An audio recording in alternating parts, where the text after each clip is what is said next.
वक्त की सीढ़ी।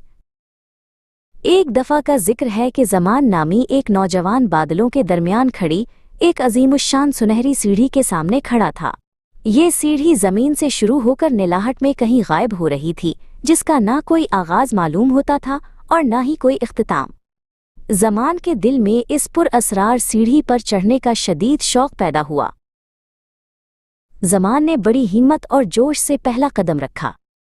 वो बहुत तेजी से ऊपर चढ़ने लगा, जैसे इसे किसी मंजिल तक पहुंचने की बहुत जल्दी हो। उसे लगा कि वो जितना तेज चढ़ेगा उतनी ही जल्दी वो उस सीढ़ी के राज को पा लेगा। वो पीछे मुड़कर देखे बगैर बस ऊपर ही ऊपर भाग रहा था। रास्ते में सीढ़ी के दोनों तरफ निहायत खूबसूरत और दिलकश मनाजिर थे। कहीं रंग बिरंगी तितलियां उड़ रही थीं और कहीं खुशबूदार फूल महक रहे थे। ज़मान कई बार उन चीज़ों की तरफ राग़िब हुआ और उनके पीछे भागने की कोशिश की, जिससे उसका तवाज़ुन बिगड़ने लगा।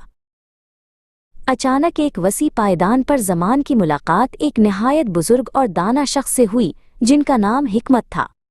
हिकमत एक लकड़ी की कुर्सी पर बैठे खामोशी से नीचे की तरफ देख रहे थे। ज़मान उनके पास रुक गया और सांस लेते हुए पूछा, ए बुजुर्ग, ये सीढ़ी कहाँ ख़त्म होती है? हिकमत ने मुस्कुराकर ज़मान की तरफ देखा और कहा, बेटा, ये सीढ़ी कहीं ख़त्म नहीं होती। ये वक्त की सीढ़ी है। हर पायदान जिंदगी का एक लम्हा है। अगर तुम सिर्फ ऊपर पहुंचने की जल्दी करोगे तो उन लम्हों की खूबसूरती और सबक खो दोगे जो हर कदम पर तुम्हारा इंतज़ार कर रही हैं। ज़मान को अपनी गलती का एहसास हुआ। अब उसने आहिस्ता और संभल कर चढ़ना शुरू किया। जूं-जूं वो ऊपर जाता, उसके कंधों पर एक छोटी सी गठड़ी नमूदार हो गई, जो आहिस्ता आहिस्ता भारी होती जा रही थी। ये गठड़ी उसकी जिम्मेदारियों और तजुर्बात की थी, जो हर गुजरते दिन के साथ बढ़ रहे थे।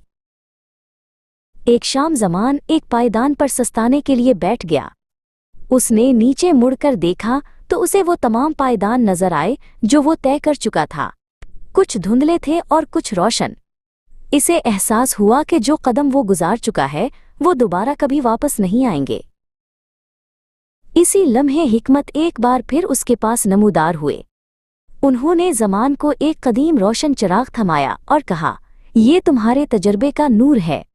अब जैसे जैसे रास्ता कठिन होगा, ये चिराग तुम्हारी रहनुमाई करेगा।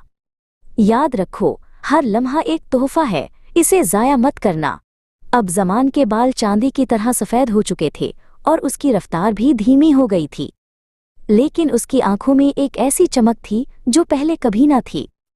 वो हर कदम निहायत इत्मीनान और शुक्रगुजारी से रखता, जैसे हर पायदान इसे एक नई जिंदगी दे रहा हो। आखिरकार ज़मान सीढ़ी के इस मकाम पर पहुंच गया जहां बादल छट गए थे और एक लाफानी रोशनी फैली हुई थी।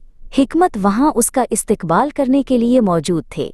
दोनों ने मिलकर उफ़ुक़ की तरफ देखा, जहां ज़मीन और आसमान मिल रहे थे। ज़मान समझ गया था कि ज़िंदगी मंजिल का नाम नहीं, बल्कि इस खूबसूरत सफ़र का नाम है।